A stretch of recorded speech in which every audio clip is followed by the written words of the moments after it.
Imagine this. You check your mailbox, and inside is a letter with no return address. It's handwritten and knows where you live, who you're sleeping with, what your children look like, and it ends with a threat. Now, this wasn't a movie, this wasn't fiction, this actually happened in Circleville, Ohio.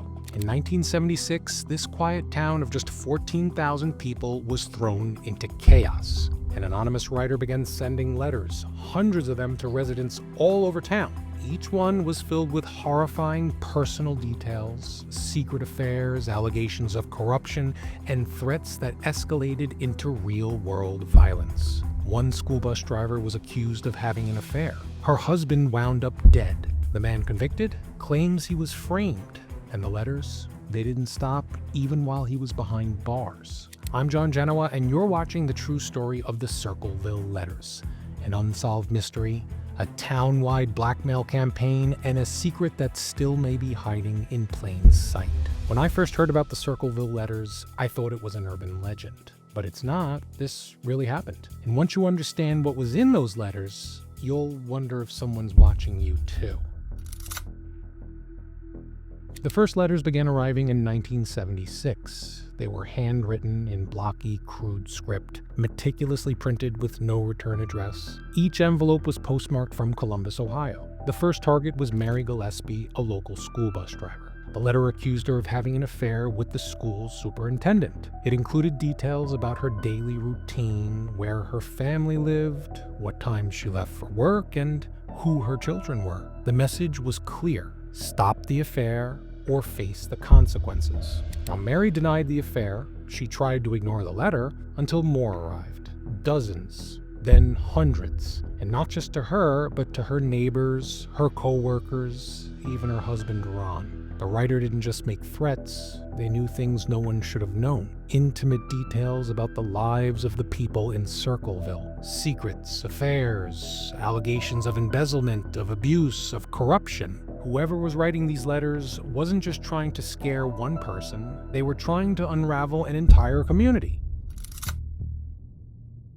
On August 19, 1977, less than a year after the first letters were sent, Mary's husband Ron received a phone call. No one knows what was said, but minutes later, Ron grabbed his revolver, told his children he had to go confront the letter writer, and then drove off into the night. Ron's pickup truck was found crashed into a tree off 5 Points Pike. He was dead behind the wheel. At first, investigators said it was an accident, that he lost control of the vehicle while driving drunk. But Ron's family and friends swore he wasn't a heavy drinker, and then there was something else. His gun was found in the trunk. It was never fired, but one round had been spent.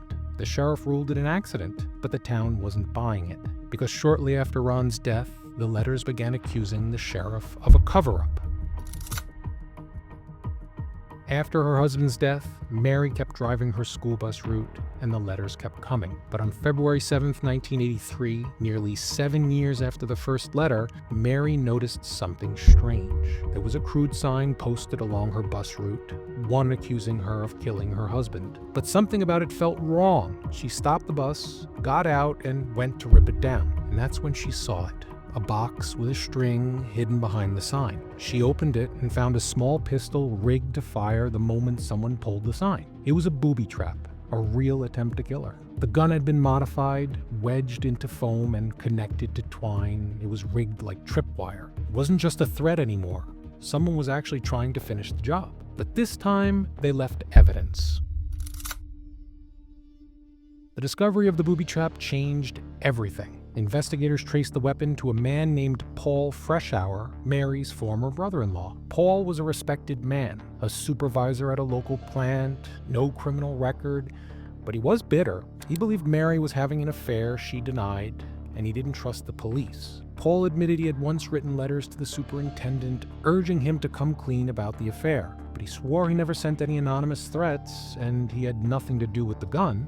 Investigators found writing samples, old boxes, and materials that could have been used to build a device, but Paul had a strong alibi for the day Mary found the trap. Still, in 1984, he was arrested, charged, and convicted of attempted murder. This guy wasn't some drifter, he was a respected family man, no criminal record, but somehow a jury believed he tried to murder his sister-in-law with a booby trap. Got that? He was sentenced to 7 to 25 years in prison, and just like that, people thought the Circleville mystery was finally over. But it wasn't. Paul Freshour was behind bars, convicted, confined, and under constant surveillance. But the letters didn't stop. Even with Paul in prison, new letters started arriving all over Circleville. Same blocky handwriting, same tone, same threats, and still no return address. One was sent to the TV station covering the story. Another accused local officials of corruption.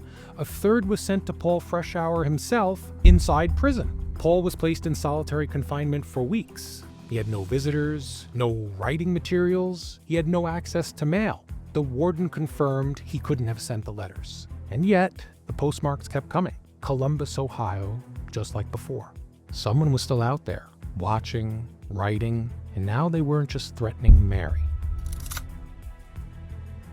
With Paul Freshour in prison and the letters still circulating, Circleville's fear deepened, and nobody felt safe. The anonymous writer began targeting reporters, city council members, law enforcement, even local business owners, anyone with influence or secrets. At WBNS-TV in Columbus, investigative reporter Dale Griffiths received a letter warning him to leave the story alone.